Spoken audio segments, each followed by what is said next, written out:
It is my pleasure to introduce this morning Leanne Newbold, acupuncturist. She has done extensive study in the use of color therapies on humans to help with mitigation of health conditions. Ms. Newbold has served as a board member of the Texas State Board of Acupuncture Examiners, and she's been on the ethics committee. Ms. Newbold's mission is to provide pain-free professional care to her clients in the greater Austin, Texas area. She runs the Acupuncture Medical Research Center and has been providing acupuncture full-time for 29 years. She was recently requested to speak in May 2015 at the second annual High-Tech Acupuncture Congress in China on her primary topic of interest, the blending of acupuncture and color therapy. Ms. Newbold is working on her book, Acu-Color, the blending of acupuncture and color therapy, set for publication in 2017. Welcome. Thank you very much. I'm very honored to be here. This has been my life work. I've been doing it since the 70s. I started when I was a young kid studying laser and science. Went from there to the University of Nebraska and got my bachelor's there. I was very interested in the body when I was at the University of Nebraska, and I did martial arts and Tai Chi and Shingi and Papa, and it got me interested in acupuncture because one of my teachers did acupuncture. And I told him, I said, well, you can teach me everything you want, but I don't want to work on needles. I never want to work with needles. Well, here I am, 30 years later, working with needles. But I've been looking for a method I wish to stimulate the body without needles. Because so many people are petrified with needles. Even though we've gone to a very thin needle, which is about the thickness of your hair, still people think hypodermics, they think nails. They think I'm going to put them on a bed of nails or something, maybe poke them with a stick. I don't know. But so I kept looking, and I heard of color puncture. So I went ahead and did some studies with that, and I also did some studies with the little light. So let's get going. So I was honored to be able to go to China. Got it? Okay. I was honored to be considered as the ambassador for the State Association in Texas when I went to China.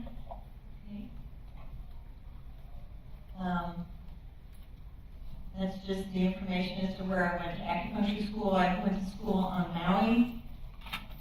When I was looking for schools, there were only like 10, of which 4 were brand new in the United States. So I kept looking, and I settled on one in Hawaii, on Maui.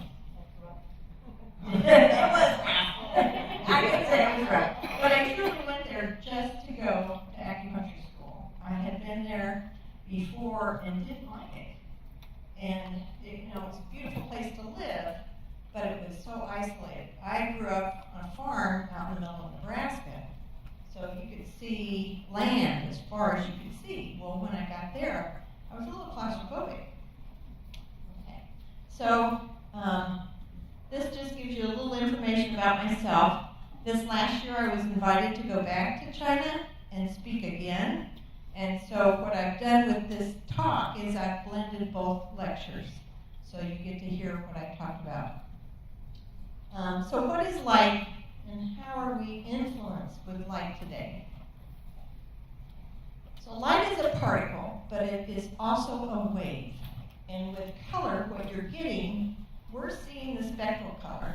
We're just seeing from very deep blue to a very deep, deep red.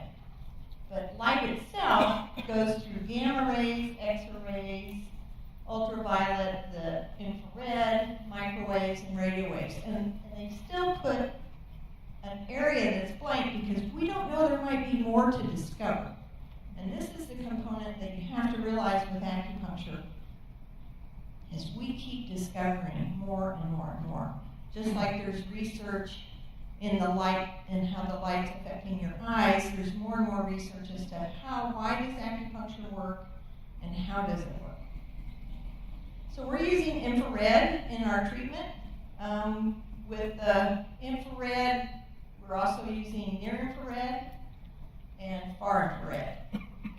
We used to use moxibustion, which is an herb that we would burn on the head of a needle to heat it up.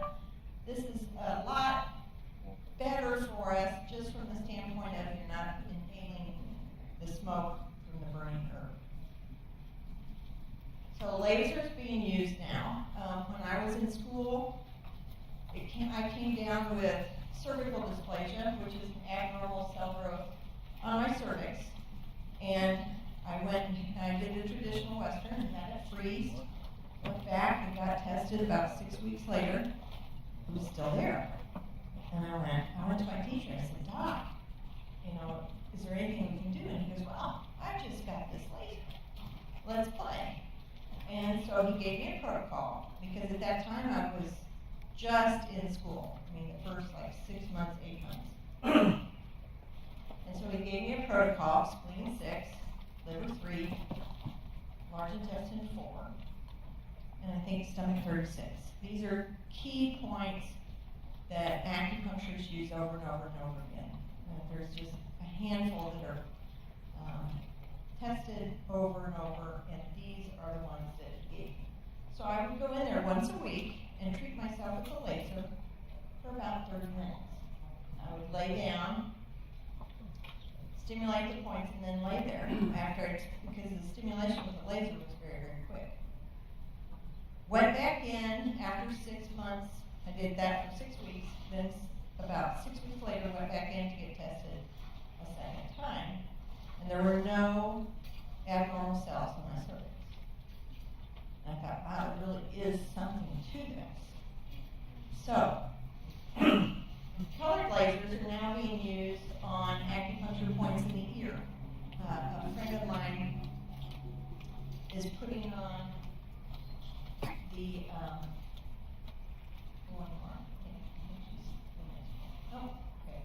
a friend of mine is putting on an event in Singapore this year on auricular acupuncture, which I would really suggest have the opportunity in August to go to that.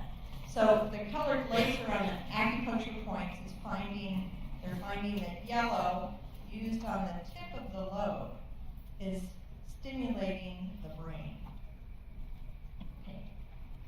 So what is Acu-Color? I've blended acupuncture and colored light together as a word because that's what I'm doing. I'm blending acupuncture medicine with colored light therapies. With color, we're looking, and within acupuncture, we're looking at the understanding of how things develop and how they present. So we look at, is something hot or cold, warm or cool, and so that's how they also talk about color in art. Is it a warm color or is it a cold color? The primaries being red, blue, and yellow. Then there's secondary and tertiary colors that are blends of those three colors, and it goes on and makes all the colors that we see. We're also looking at shading.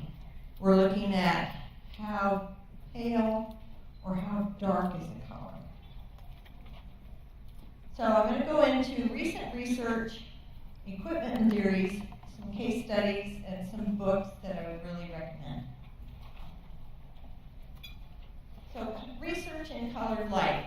October 2013 was a very awesome study out of Milwaukee at the University of Wisconsin. Now, I've since looked this up and it's not on the web anymore, and I'm really disappointed with that.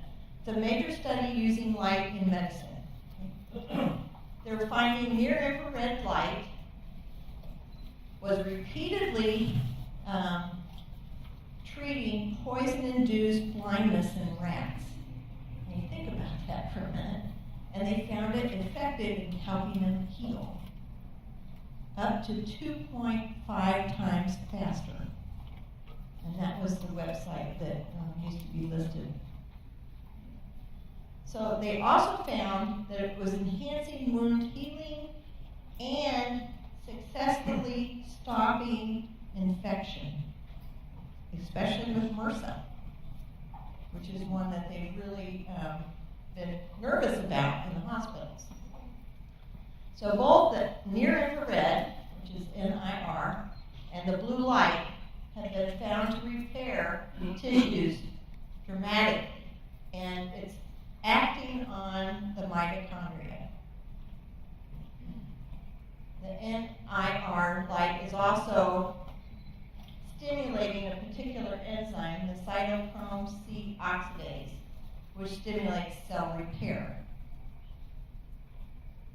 So they were looking at multiple sclerosis, and they were finding that the near-infrared was weakening the cells. How did they word that? You've got mail. Weakening the cells that made the multiple sclerosis worse. And it was actually stimulating improvement in strengthening the other cells around it. Okay, so this is the gal I was talking about. IAM is putting on the 9th International Symposium on Auricular Therapy. It's something worth looking at because they are looking at the use of colored lasers and acupuncture points. And that's the invitation. So what acupuncture works on repeatedly is just helping us balance our body, taking us back to homeostasis. We can't necessarily say we cure anything. We can say we can help the body feel better, help the person manage stress better, make your life easier. So within the traditional training, which goes back thousands of years, they looked at things as yin and yang, or positive or negative, cold or hot. They look at, is there a deficiency of something, like say they don't have enough blood, or they're not drinking enough water, or is it an interior issue, meaning is the organ impaired, or is it an exterior problem, which might be the skin or a rash. In the traditional methods, we also looked at the elements, and this was what was present to us way back then is what's real and what's not real. Water's real, air is real, dirt or wood, earth, the plants, wood, and then fire. And each one goes through different concepts of production. So with fire, when you have a fire, it produces earth, it produces the ash. Sitting there long enough, that produces a conglomeration of minerals that go together, which then separates water. Water feeds wood, and it goes back around again. And it's this cycle of life that they're trying to describe with what they knew. So, and it keeps going further to different aspects of overacting. So when you have too much wood, it overacts and deteriorates the earth. When you have too much metal, like for example, you could use an axe to chop the wood. Or if you have too much water, it will extinguish a fire. So this is how they worked on trying to understand the world that we live in. This is again the warm, cool factors of color. This is some of the equipment and theories that I've run into. Okay, so this is the first piece of equipment I ever owned for color acupuncture. It was made by a friend of mine's husband, and it's called the Biopulse. It had 3 primary colors, red, yellow, and blue. I didn't really know how to use it until I ended up going to a conference to hear Yoshio Manaka in '87. And one of the things that he mentioned in his conference was that he had put a little piece of green tape on an acupuncture point on the foot. had gotten rid of a client's migraine. And I said, oh, yeah, right. And he goes, no, seriously, try it. So, went back to my clinic in Austin. I'd only been there probably 2 or 3 months. And I had a migraine patient come in. I said, okay, lay down. And I was all nervous. Lay down. And I didn't tell her what I was doing because I was nervous that I might influence her. And so I said, just lay here a minute. I'm going to try something. I'm going to step out.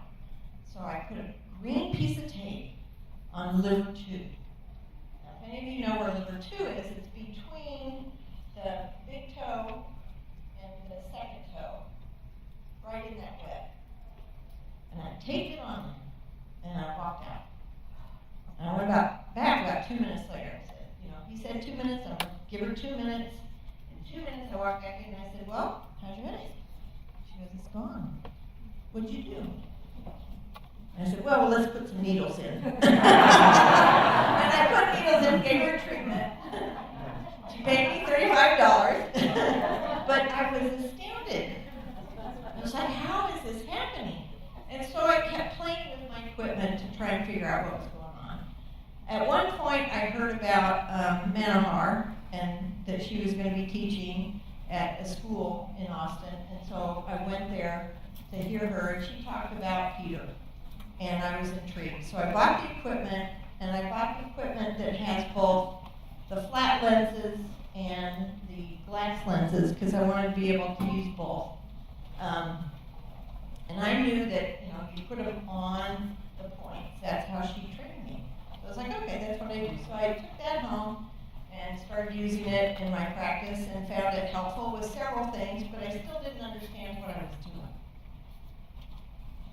So the Perlux is the 450 that I got, the combo, and very helpful. Use it a lot on children because they're afraid of needles, and it works quite well on children. There's several books that have been written that come out of the esogenics people that are online on their website. This is one I really recommend. Actually, all of these I recommend because they're helpful. Peter goes into how he came about what he's doing, and that's a worthy book to read, especially if you're the type of person that believes that the body can heal itself a lot of times by itself. This is also another one by Pravita Timmerman, and I think there's several books now by Timmerman. Julianne with Lumilight has several different books. There you go, there's Julianne. And she has, I think, about 5 books now. And this is her system that I bought as well. Runs on batteries, really nice. Go to the next slide, I think it'll be a little more clear.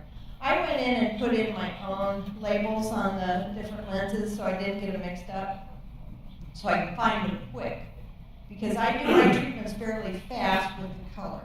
I take 2 to 5 minutes and that's it. Otherwise, I'm doing an acupuncture treatment and the color, usually at the end, sometimes at the beginning.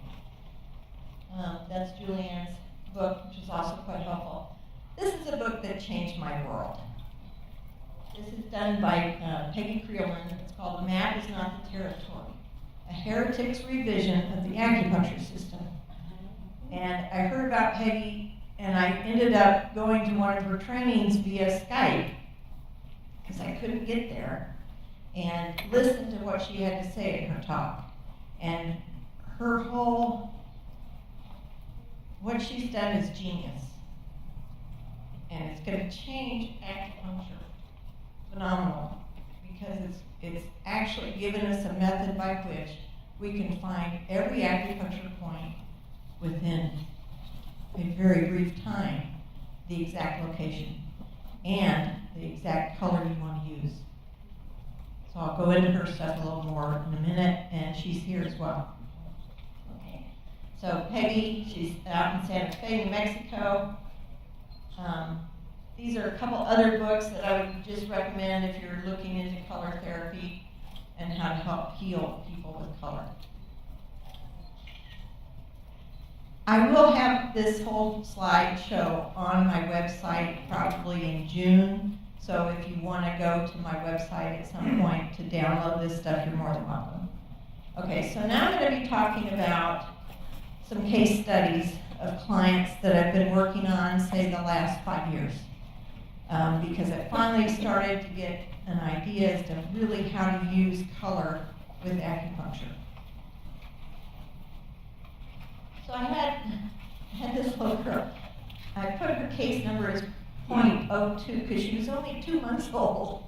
And I knew her mother. I helped her birth the baby. Gave her several treatments just right before the baby came into the world. And they went on vacation for a couple of months with her, and she was about 2 months old. And she got stuck, not with acupuncture, but with a bad case of constipation. She didn't poop for 7 days, and her mom was getting really nervous. And I said, okay, let me come over and I'll work with her and we'll do some color. I said, no needles, we'll just either do magnets or color. I got over there and I illuminated pericardium 6, which is just above the wrist line by about 3 fingers width. If you lay your fingers down, under that third finger is pericardium 6. And I'm talking about the traditional book now of acupuncture, where they've labeled and numbered all the points. I'm not using Peggy's system here. So pericardium 6 with orange light. And I only did it for like 10 seconds on each wrist. Within a matter of seconds, this little girl, go ahead. Yeah, one more. So that's the point that I was using. She looked at me and she started babbling. Now this kid didn't talk. And she would track me. I was walking around the room thinking, okay, she's just talking to her folks. She was watching me like I had just hit something. And within 10 minutes, she pooped. It was like, oh, this whole thing was just upset. So, but not only that, she ended up, so I thought, okay, I'm done. We got her to poop. We're good. I'm going home. I called her the next morning, and she said, well, she didn't even poop one time. She pooped 7 times within 12 hours. So that also told me we're onto something here. Something is happening. I just illuminated a point. Now, I was using Julianne's tools. Julianne's tools you can do above the body, so you don't have to touch the skin. Because a lot of times in my field, if you touch the skin, you have to clean the skin. You got to clean your equipment afterwards, or you have to throw it away and get a new one, right? So I was using Julianne's, which is above the skin. Okay. So she was a happy camper. And, okay, this is another case. It's called Dupuytren's contractures. I don't know if you've ever heard of it before. It's where people's hands start to be drawn in because of scar tissue on the tendons. Western medicine doesn't really have a whole lot for it. They can do surgery, but that doesn't necessarily solve anything. It can be painful, it can be non-painful, but it gets to where you cannot use your hand, where it kind of pulls your fingers in. I have a gentleman here who, he was a working architect. He was near retirement, and he was thinking, well, I can retire because I can't use my hands anymore. And I said, well, he was already a client because I was treating him for a broken wrist from a car accident. And so I'd seen him for years, and he came in, and I was also working on facial work too. And he mentioned, look at this. Do you think there's anything you can do? And I said, well, let's try something. So with his case, we started in November, and we treated with KHT, which is Korean hand therapy. It's a specific therapy that a gentleman out of Korea has invented that uses hand points only to treat the whole body. And so I went to his right hand and I put the needles. And on the left hand, which he had it on both sides, we did the indigo blue light only. Now what I was thinking here is there's scar tissue, and I want to cool that area because there's inflammation. So I thought, let's try the indigo. And I just did it on his hand. I didn't do it anywhere else on his body. And we did it, and he came back and said, the pain's better, and I have better range of motion. And he was gradually being able to open his arm, or his fist. We did a total of, I think, 3 treatments, and he came back and said that he was able to open his hand without pain. So these following pictures are of his hands 7 months later. He was full extension with both hands, no pain. Hadn't had pain since the 3rd treatment. And what he was doing, because after that 2nd treatment, he didn't want the needles. He said, let's do just the blue. So I sent him home with a blue device, and he was treating himself at night. What he found was he couldn't do the blue light without covering his hands with a towel or a sheet, because it would stimulate him to be awake, and he wouldn't be able to go to sleep. So he's still a working architect at 72 now. So he's been doing it still, doing work with his hands. This is an interesting case. Again, this is a woman who's been coming to me for quite some time. I've treated her entire family. And she came in and she goes, can you do anything about this? She goes, I've got these sores on the top of my head. And I said, well, what is it? And she goes, well, it's sarcoidosis.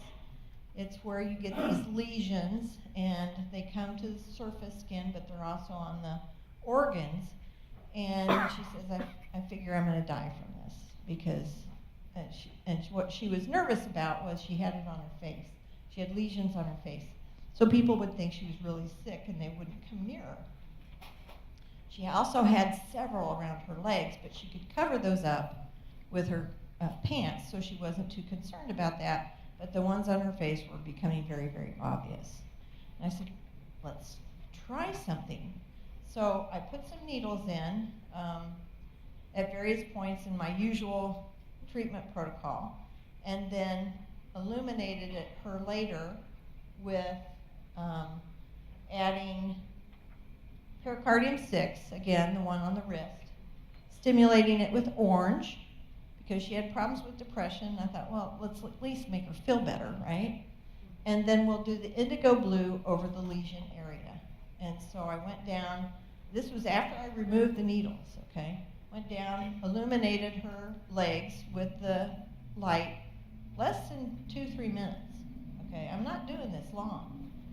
And that's the whole treatment of color. I'm not saying 2 or 3 minutes in that one site. I'm talking 2 or 3 minutes just over her skin, and then I'm done. Then I also did the lesions on the top of her head that were oozing and bleeding and scabbing. So she came back. Her head sores disappeared by treatment number 3.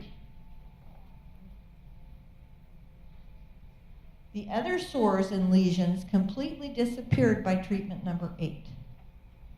Now with her case, one of the things I found exponential was she came in one time and I said, okay, I have to leave early. I want to give you the treatment, so what I'm going to do is put the needles in, and my associate's going to come in and take the needles out, okay? I said, but I know you want the color treatment, so I'm going to do the color while the needles are in, because I'd never done that before. So I went around and I did the blue illumination on her head and on her legs. The next time she came in, she goes, I don't know what you did last time, but I want you to repeat it, because I felt so much better. And I was using the illumination of the indigo blue over the needles, okay? And I wasn't touching the skin, I wasn't using Mandel's colors at that point, because it was a skin condition, and I wasn't really sure how I could clean the Mandel system, the set, with the glass tips. So I was using Julianne's system of just illuminate the area, don't touch the skin with it. And so we started doing that on a regular basis, and I still treat her today. She has gone through multiple stressors of her parents becoming ill, going into a nursing home, her sister passing away, and her parents going into the hospital a couple of times each, all within about a year. And I thought, no, this gal's not going to make it. She's still going. She made it through all those crises, which would usually put her down, and she's still going, and she still has not had an outbreak of the sarcoidosis since. She sometimes thinks she's getting one on her face, but I don't see it, but she notices a change. We illuminate it, it goes away. Okay, so we have done a total of 25 treatments so far. When I made this back in 2015, I've since treated her more, but the lesions have not come back. Okay. All right. Then this is a case study that I find real fascinating. A 61-year-old woman called me up and said they want to do surgery on me. This is my sister. I said, what's going on? She goes, they want to take my thyroid out because they feel that there's a goiter or a tumor. And she was saying, yeah, it's really interfering. Okay. I said, well, worst case scenario, we do treatment, you go back and get surgery. You know, that's the worst case scenario. So what I did, she lived in a different state. She lives in Nebraska. So she came down for a total of 3 weeks. She would come down for about 17 days at different times, about 3 weeks apart. And when she came in, I would treat her 2 to 5 times in a day. I just said, come to my office, hang out with me, we'll joke around, we'll laugh, and I'll do these treatments for you. All the time she's there, I'm also treating other clients. So when she came in, if you go to the next one, her symptoms, it was a pretty large mass on her throat, very visible, noting it was pretty swollen. And it was discomfort to her to swallow. She was having difficulty. She'd choke on food. She'd choke on water. And her tongue was pulling to one side. So definitely a problem. And she had a pressure in her throat, like she couldn't clear her throat, but that it was also affecting her voice. Okay. It started shrinking. Now what I was using here was, again, the thought, okay, we've got swelling. So to reduce swelling, try blue, try turquoise, try cooling colors. So it was a real simple protocol, but I was also doing multiple treatments that I had learned from Peter Mandel that were very effective with the prenatal and some other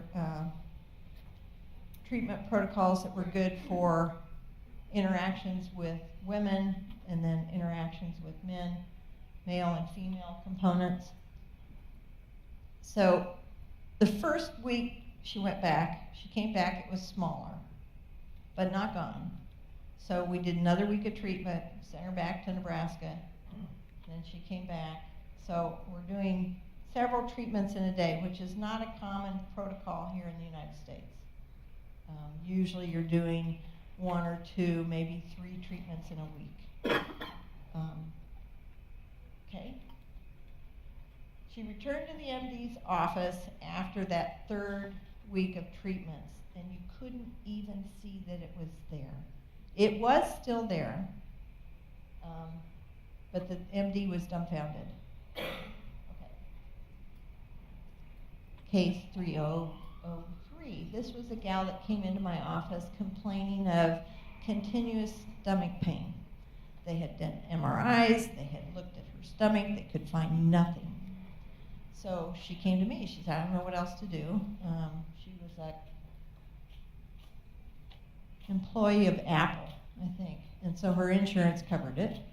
So I had her come in about, I think, 7 to 12 times.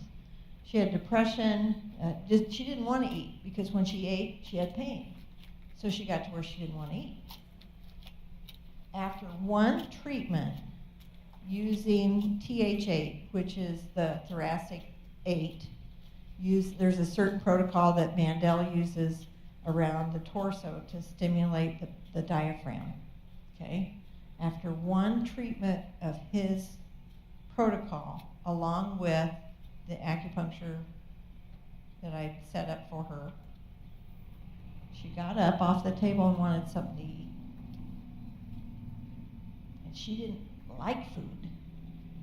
And we were able to, with her, go ahead and improve her appetite, dissipate the stomach pain, and her depression went away. So a lot of times depression is not that they're chronically depressed or clinically depressed, it's because they're ill. You get the illness to go away, the depression lifts. Okay. This is a young girl that came to me through her grandma. Her grandma was raising her. She had ADD. She had a gun pulled on her as a child. I did a prenatal protocol that's out of Mandel's training. Within one treatment, this little girl completely shifted. I didn't hear from him for a couple months, and I was getting worried. It's like, oh my gosh, because she was having a lot of attitudinal issues with the people that were raising her. And her grandmother said she was totally different. Her grades had improved. She was behaving. It was like, that fast of a change. This is phenomenal. Okay. So we continued treatment through puberty. And then she stopped coming in at 17. And she started reverting back. And at this point, I haven't seen her since she's just now 18. I'm not sure whether she's going to come back or not. All right, I had another little client. Let me see. Oh, this is a 7-year-old boy, and pretty strong attention deficit and severe anxiety. He was very nervous in school. Again, I did the prenatal protocol from Mandel. And with children, I don't use needles. I was just doing the color protocol. 80% improvement with one treatment. And that was noted from his teachers and his parents.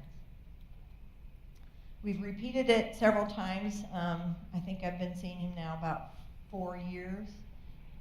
What we've found out is it flares during school when he goes through growth spurts. So as soon as they notice, okay, he's going through a growth spurt, they bring him in, calms him right back down. Usually within 1 to 3 treatments, he's on his way again, and he's doing fine. So here's where I'm going to stop and open it up a little to see if y'all have questions before I go into the next part of my talk. Yes? What was the protocol you used for the thyroid?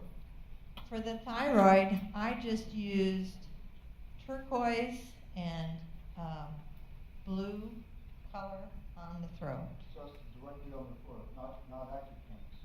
I was not doing acupoints in that area. Now, I was also doing distal points. I was also using some of Mandel's protocols. I was also using what I learned from Julianne on just working with that individual's psyche or emotional issues. Knowing it was my sister, I knew she had a problem with speaking to men. And she would just stop from talking to people. She would just hold her tongue. And so when we were doing this therapy on her, she started talking what she wanted to say. And not everybody, even myself, liked what she said, but she needed to start talking, and she did. And it made a difference in her world with her family, her husband, my brother, and me. So it's not just working on the physical, it's working on the whole person's body. And that's what you have to be prepared for. There were times I'd tell people, you need to see a counselor, and I have some counselors I can recommend for you. But she had several epiphanies that happened during the sessions that we did. Yes? What light system do you prefer out of all the lights that you use? I've only used 2 so far. Well, no, I'd have to say 3. And I want to go over this with you a little in a minute. I've also used just the intent of orange. When I didn't have my equipment with me, I'd run into people on the street, and they'd say, oh man, I'm nauseated. And I'd say, okay, imagine orange here. And it would shift. Okay? So you don't necessarily need all this, you don't need a lot of money to have the ability to help people. You can do it with seeds, or you can do it with an ink pen. Okay, I've used ink to stimulate points and put a color, a dot on a point and gotten a reaction. I know that sounds weird, but I've seen too many unusual things occur and improve that I couldn't explain. So you can try intent. You could use a magnet. You could use a needle. You could use the color. You will find if you're using a color that's not supposed to be used, the person will say, that doesn't feel good. And you need to get their feedback. Wow. They'll say, oh, that's very relaxing. That's the one you want to use. But do you prefer one of those two light systems? I prefer the Lumilight over the Mandel system, but the trainings are different. With the Lumilight, she's coming from a medical intuit factor. And for me, my whole component with acupuncture is I need to tell people the science behind acupuncture. And I worked for years to pull together all the research proving acupuncture really does work. It's not just hocus pocus. But that's my preference because I don't have to clean it. Okay? If I touch somebody with something, I've got to stop and clean it before I use it on the next patient. The one that I can use over the body, I don't have to clean it unless I drop it. Yes? So I'm totally new to this, but it appears that the color carries the information. Yes. So all you have to do is figure out how to get that information into the body. And there are different ways of transferring that information inside the body. Yes.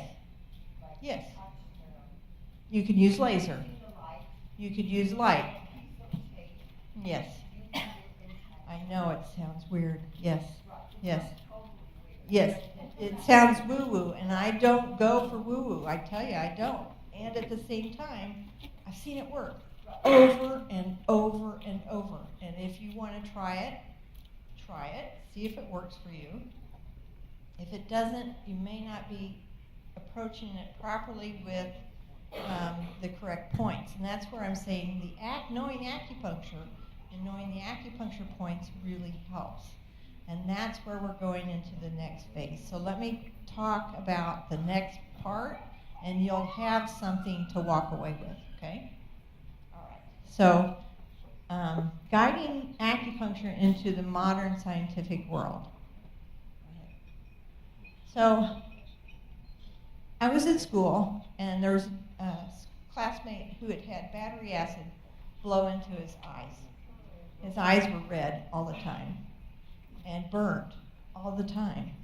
And he was just ecstatic one day.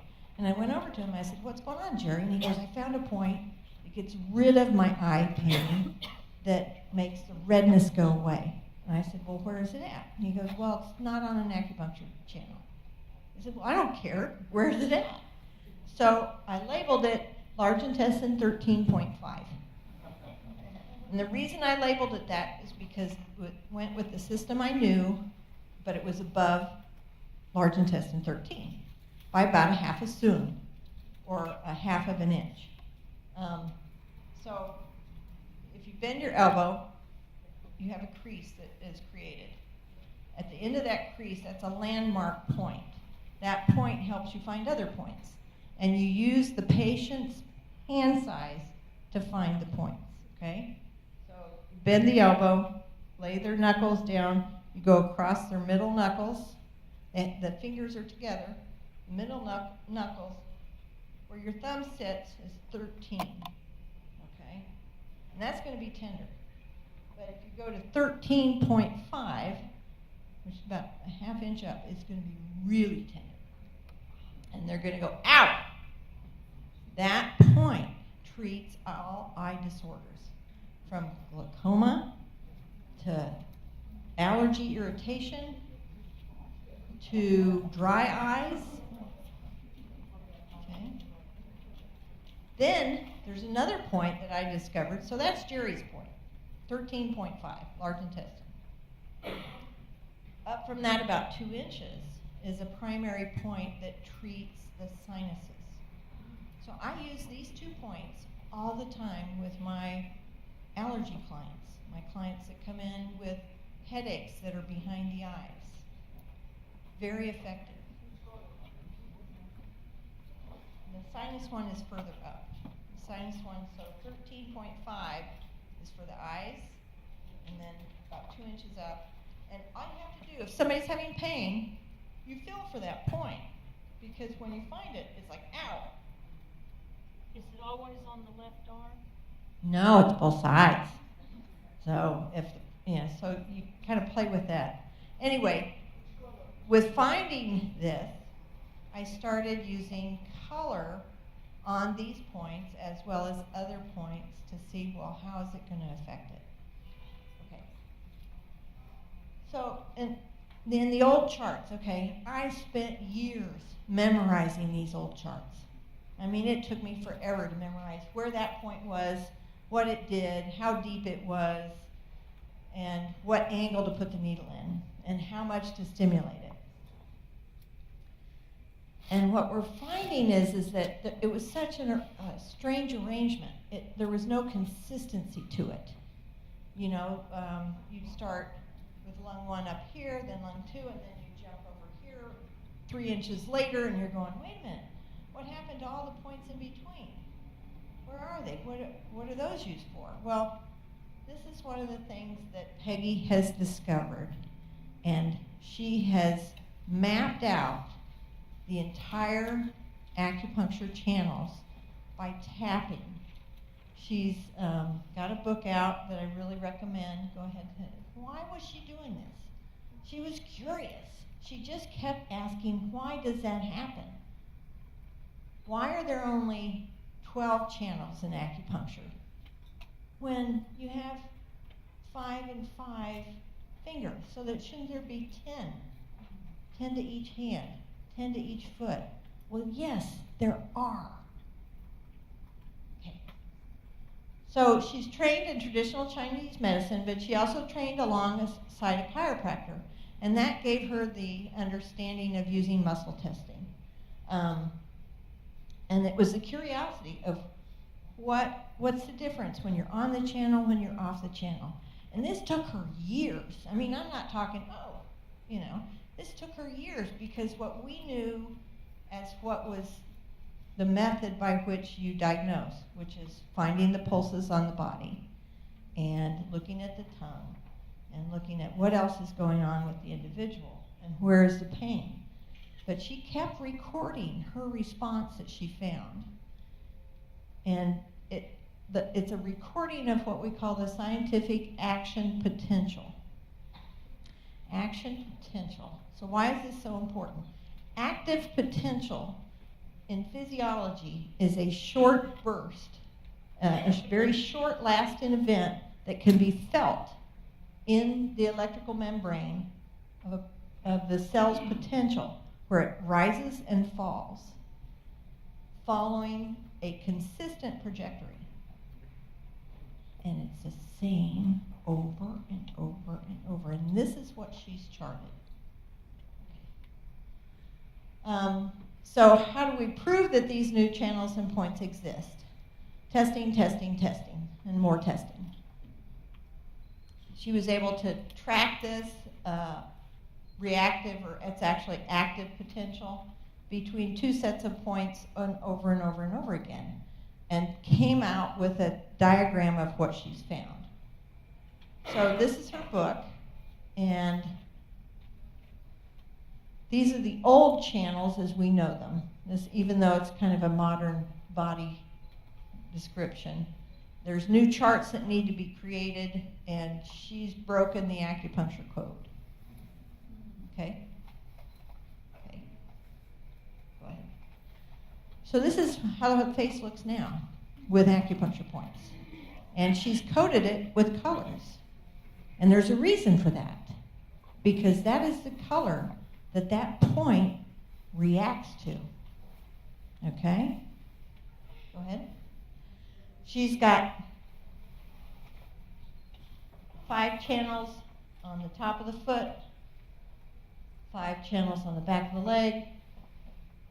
This is all in her book. This is directly from her. She allowed me to go ahead and take pictures, and she sent me pictures to add this in, because I think it's important you begin to see not only is it very linear, it's pretty much the same on everybody. Now, where you might have issues is if a person's missing a toe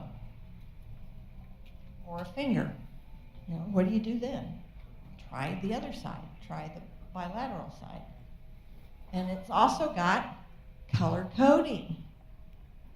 The whole point of the color coding is that is probably the color you're going to use for that specific point to stimulate it best. Okay, go ahead. So there's the chakras. What she found is that it ties up with the chakras and the chakra coloring. They pretty much had that right.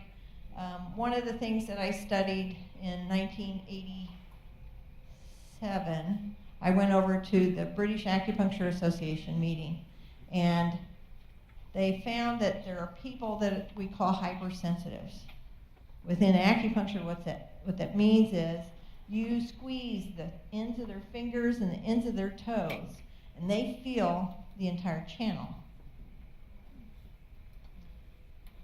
So hypersensitives can know these colors quite quickly. Everybody has human superpowers, or the ability to study something really, really well. You've seen several people talking about the luminescence of light bulbs. They know that really, really well. Well, that's what Peggy has done, is she knows how to find the channels quickly, and she can train you on that so that you can understand how to move forward with, whether it's acupuncture or lights that you're being exposed to, or if you're wanting to do color therapy on your friends or family. Okay. So she's got channels that are completely different than as we know them. She's also found what she calls rings of points, where there's points all the way around, say, the ankle, that correlate to each and every individual channel that goes down to the leg. And they're all influenced by a set color. And then you go a certain distance up and it becomes a different color. And you go another distance up and it's another color. But again, it's still all those points that are in that area. Okay? So go ahead. Same thing on the hands. So you got the legs, the arms, and even the torso, bottom of the feet. The question is, what do all these new points do? Peggy found thousands of new points, new channels, and a new method of finding each and every one of those points. Okay? Okay, so she's identified within the old system, but she's looked at what we call mu and shu points. Mu and shu points have to do with points on the front of the body are called mu points that correlate to different organs inside your body. And the shu points are points on the back of the body that correlate to different parts and organs inside the body. And it's following a rainbow patterning. So Creelman explains that the connection of color via the chakras and the shade that goes with each area. Now, let's think here. Let's go back to what I was talking about, the stimulation of far infrared stimulating mitochondria. Because when you look at it, The infrared coloration is at the base of the genitals, stimulating mitochondria cell growth. That's mainly where we do our reproduction. Okay. So the tips of the toes, starting with green and going up the rainbow through turquoise, blue, indigo, violet, and then following with infrared all the way through the rainbow again, and it repeats the design of the leg. So I really thought it was interesting that violet is not just a specific wave. It's a range that you see violet. So violet's from 380 to 450 nanometers and so on. And so they're each individual colors. So 590 in orange is different than 591. Is different than 592. So you have gradations of, is it more red? Is it more yellow? Okay, go ahead. All right, this is in regards to the ascending Ren. So the Ren channel comes up the middle of the body, and the dew channel goes up the middle of the back. Just the colors that it goes through and the different organs that it relates to. Okay. You get to the heart, a lot of people think about, well, the heart's red. Well, yeah, physically it's red, but it's influenced by green. And this is where I was working on the thyroid. I was using blue and turquoise on the throat. Okay. So this is just giving you some information about some of the different channels as well that Peggy's come up with. She's come up with a anterior pituitary channel. All right on that? Yeah. And a specific thyroid channel, which that wasn't in the old charts of acupuncture. This is bringing us up into the modern age. She even has a mammary channel. We have gallbladder, but we don't really have a skin channel. And an adrenal channel. So you can influence people that have adrenal fatigue by using color and by using the points on the adrenal channel. Okay. So this is just giving you some of the information that's out of Peggy's book. Again, looking at light wave, and that is the colors we see. Okay, just like dogs smell things we don't smell, they may see things we don't see. Okay. So now I'm going to let Peggy talk about what she's discovered, because I don't know that I've done her justice.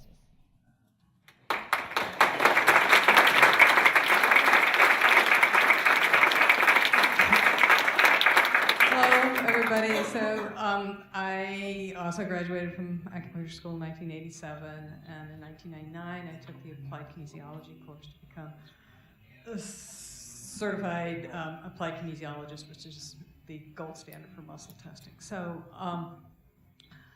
what I want to talk about is what nature does with color, because you're not all acupuncturists. So we have the chakras. I'm afraid she had one of my earlier books. It took a long time to figure this out. So in earlier editions, I thought kidney was blue, and gosh, I can't remember what you said, but I'm going, oh no. Anyway, it turns out all the yin channels are the chakras in the front, all the yang ones are the chakras in the back. All the meridians relate to the chakras, as I said earlier. So what do you do with the chakras? So Rosalind Berger used to treat cancer with chakra colors. So when I figured out how to do digital acupuncture, I started running frequencies. Now, digital acupuncture is all the frequencies that treat acupuncture channels are under 40 hertz, so they're very subtle frequencies. So I had a colleague in Israel, and he said, you should check out the frequencies under 50. I think they're the nervous system. So check out 1.2. And I went, I wonder what channel that's on. And it was like, oh, that's a point on the do channel. Registers with the do pulse. And of course, there isn't a do pulse in regular Chinese medicine, but that's a whole other piece. So anyway, when I started running all the frequencies along the Ren channel, only 10 of them related to color, and they were in sequence as the chakras. And I went, whoo, this is great, this is really exciting. So, but there weren't just the 7 chakras, there were 10, there was infrared. So I downloaded a spectrum from the internet and just started checking, with what colors were there and what there. So there's no red, orange, but there was lime green and there's turquoise. So, and then when I ran the frequencies on the do channel, then they were going the opposite rainbow sequence down the back. So then I went, wow, if this is happening on the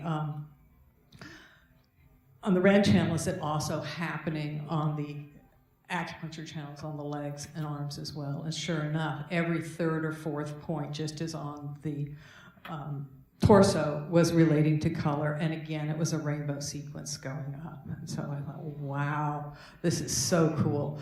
Are these the element points? Are these the 5 element points? Because we were taught at school that each of the there was a series of wood points and a series of water points and stuff like that. So I started checking out, all the traditional water points and all the traditional fire points. Did they have any reaction to, a vial full of water or a piece of wood or whatever? And no, they didn't. But I did find that the turquoise band around the wrist and the foot did relate to water. And then there was another one that related to phosphorus. So phosphorus is what causes matches to light. So I thought that was fire. Anyway, and it also happens to be red. So